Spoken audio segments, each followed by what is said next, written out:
Hello again, my name is Rosso and today I've got some exciting games to show you. 2025 is flying by like crazy and I can't believe how fast this year is going. September is just around the corner and please wake me up when September starts because this month is crazy. We've got lots and lots of new games coming out in just a few weeks and I wish good luck, really and wholeheartedly, to any indie developers deciding to release their games in September, because as you know, in just a few days the literal GTA 6 of indie games is coming out.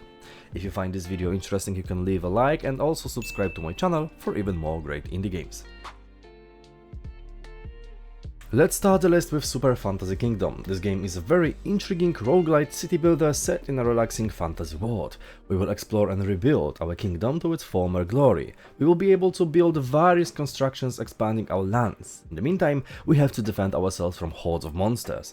We are able to recruit over 100 units to defend our land, take advantage of synergies and, along with our hero, use them to protect our kingdom. There is also lots of very typical economical elements and, of course, as it is a fantasy setup, we will be able to explore the lands and uncover hidden resources, items and many more.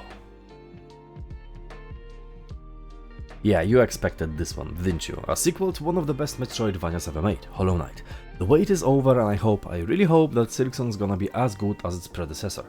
This is, of course, the follow-up to Hollow Knight, where you'll play as Hornet, the princess protector of Hallownest. We will again adventure through a beautifully created world, this time exploring a whole new kingdom ruled by Silk and Song. We must battle foes, solve mysteries as we journey to the kingdom's peak, discovering great new areas like mossy grottos, gilded cities, and face hundreds of new enemies. There is a lot happening in this game. Brand new mechanics, new areas, over 200 monsters, 40 bosses, challenges, and many more to be discovered in just a few days. Cronos: The New Dawn is the first of many horror games coming out this month. This game is made by the Polish developer known for Layers of Fear, Silent Hill and many more. This time we've got a survival horror experience in a world where Eastern European brutalism meets retro-futurist technology, where nightmarish creatures born from the remnants of humanity are hiding around every corner to end our existence. What's fun is that these monsters can merge, and if we don't get rid of their bodies, they will, creating faster, tougher and deadlier versions of themselves. And our job, we're supposed to locate key people from the past and, using our harvester powers, extract their essences. Sounds fun? I think it does. Tokyo Underground Killer is something like Shadow Warrior merged with Hotline Miami. I mean, seriously, is it just me or... Anyway, this is an action game in which we dive into the neon-drenched deep underground of Tokyo as Kobayashi, a deadly assassin who harnesses the power of blood energy. So basically, we are a vampire samurai fighting people in fever dream neon cyber Tokyo or something like that. We will be able to use 10 different blood skills, explore the neon city, relax in our apartment between missions, buy decorations, play minigames and upgrade our character to become stronger. I mean, this game looks fun, like genuine fun. And we are not even done with the previous topic. Katanaut is a fast-paced action roguelite blending fluid combat and cosmic horror. So we are a Naut, exploring the corridors of this once vibrant station, or what's left of it, using a katana and also other weapons to slash and fire through hordes of monsters. The deeper we descend into the station, the environments become more haunting and the enemies less human. Our job is to find memory fragments that can grant us new skills or talents. This game looks really good, it is brutal, action-packed, kinda scary to be honest, but what's important, it is a good old 2D pixel art action platformer. I am sold. Moros Protocol is a game that immediately caught my attention. Like, come on, it's a sci-fi FPS roguelite with an amazing pixel art style and this Dead Space mixed with barony atmosphere. I mean, the graphics and the whole vibe looks amazing. We will explore the Orpheus, a derelict warship lost in deep space and, as you can imagine, it's full of horrors. You can fight them using different weapons that you can customize, throw explosive barrels, swing melee weapons, kick enemies and watch damage numbers and loot drop around you. There's also a co-op mode, so you can team up with a friend for backup and survive on this dark, gritty and brutal ship together. Next up is Gloomy Eyes, a cozy horror adventure that gives off little nightmares made by Tim Burton vibes. This charming little game is about Gloomy and Nena. You will control both of them, switching between characters to solve brain-teasing environmental puzzles. Of course, each character has their own set of abilities and you need to use them to progress through this delightfully dark world. This game is literally inspired by the art style of Tim Burton, and it brings spookiness and heartwarming gloom with charming and eerie beauty. I think this is a perfect game for the coming months. Short days, long nights, and the ideal season for a cozy but dark adventure, isn't it? Roman Empire Wars looks like Total War Rome 3, but it isn't. This is a pure tactical battler where we take control of a Roman legion and fight large-scale epic battles that mimic the real war campaigns of the greatest emperors in the history of Rome. Your job is to stand face to face with various factions and bring them crushing defeat. Do not expect tactical maps. This is not a grand strategy game, so there are no maps or cities to conquer and manage. It's like playing Total War but only on the tactical battle map. Sounds fun? I think so. It looks really interesting. Storytime. Some time ago I was talking to my friend about some management games and I brought up the topic of old games like Black and White. They are not making games about being a god like Black and White anymore, I said. Turns out they actually are. Fata Deum is my newest discovery and I have no idea how I could have missed a game like this. Once again, it's published by Hooded Horse and they've been dropping good games recently like crazy. This title is inspired by the god games of old like Black and White. In this game, you will do basically anything you want, build settlements, compete with other gods for influence, manipulate settlements and your devotees, and grow in power. You can be good or evil, you can bless and protect or destroy, you can conquer or foster, it's all up to you.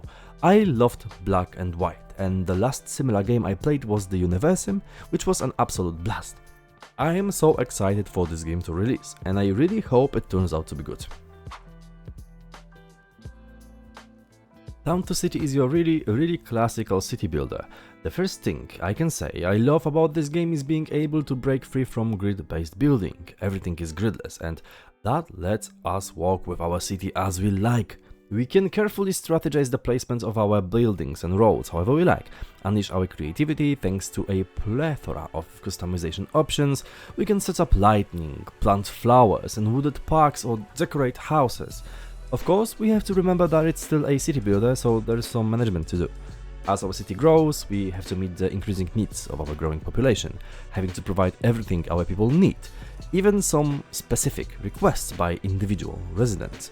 You will assign workers to job, research new buildings and decorations, and expand everything in beautiful voxel graphics.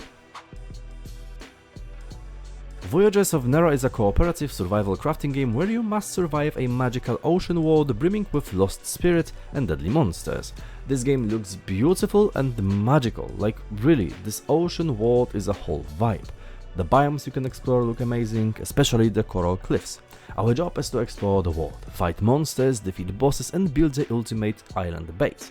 We will create growing customizable island villages where rescued spirits live, and they will unlock more powerful crafts to aid us in our journey. You can play solo or with friends and explore this fascinating world. I really like this type of games and I will definitely try it when it comes out. Next up is Pompeii the Legacy, and this is a city builder in which we rebuild Pompeii from the ashes and lead it through centuries of politics, intrigue and survival.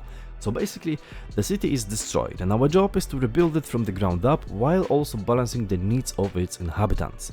We will shape laws, negotiate trade rights, form alliances and construct housing, temples, arenas and more to meet the citizens' needs. Unfortunately, we also need to face some dangers, and to be honest, threats are not only on the battlefield.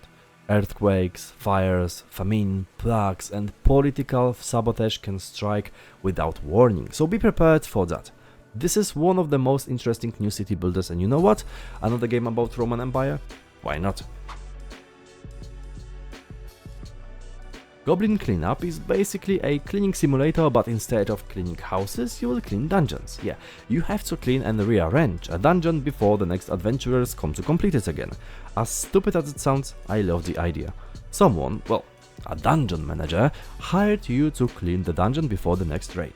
You will stroll around the corridors of castles, ruins and halls and take care of the mess. You will also repair objects, restore them to their original state, fix up and reactivate traps, but be careful not to get caught along the way, and literally refill chests with loot. You can play this game solo or with friends, and I must say, it looks like a lot of fun. Do we have any 4X fans here? Endless Legend 2 is the second installment of the series, but this time it is published by Hooded Horse and still developed by Amplitude Studios. This is your typical fantasy strategy game played on a hexagonal grid map where you can play as one of several available factions. Each faction provides different features, philosophies, histories, capabilities and narratives. Each faction has unique traits, buildings, units, and even ways to play the game. Some factions prefer to benefit from a constant state of fighting, some from cohabitation and cooperation, and so on. The same applies to military aspects. Some factions prefer to build strong fortifications, focusing on defense. Some will construct powerful weapons and siege machines, and some will focus on infantry. There is, of course, a huge map to conquer, more threats like cataclysmic events, heroes to recruit, and many more features. And of course, this game just looks beautiful. And before we jump to spot number 1, I've prepared 5 additional games as honorable mentions.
And last but not least, Aethermancer. This is a monster taming game mixed with a roguelite experience. It is being developed by the same team that brought us Monster Sanctuary. This looks very promising and the pixel art is stunning. It really is one of the best designs I've seen. This may not be for everyone, as it is a roguelite experience, something that is not often merged with monster tamers. So we will lose something when we do not succeed, and in this one, we will lose our monsters. However, we do have the power to defy death and are able to use their souls for rebirth. We will lose their skills, but we can recall them as the same monster, and they will actually be stronger than before. We will also be able to unlock different player classes that are unique to each other, explore a beautifully designed world, and much more. This is, in my opinion, one of the most interesting titles on this list because of its unique blend of two genres. I really had a blast playing Monster Sanctuary, as it was a blend between Metroidvania and monster taming game, and when I've had the opportunity to also play Aethermancer, I've had a lot of fun. And that's everything I prepared for you today. I hope you liked this video and found some great new games to play. Leave a comment and tell me which game from this list was your favorite, or if there is a game that wasn't on the list and you can recommend it, then feel free to drop it in the comments. Also leave a like and subscribe to stay up to date with fresh indie games and sale videos. Thank you all for watching, and I'll see you in the next video. Bye!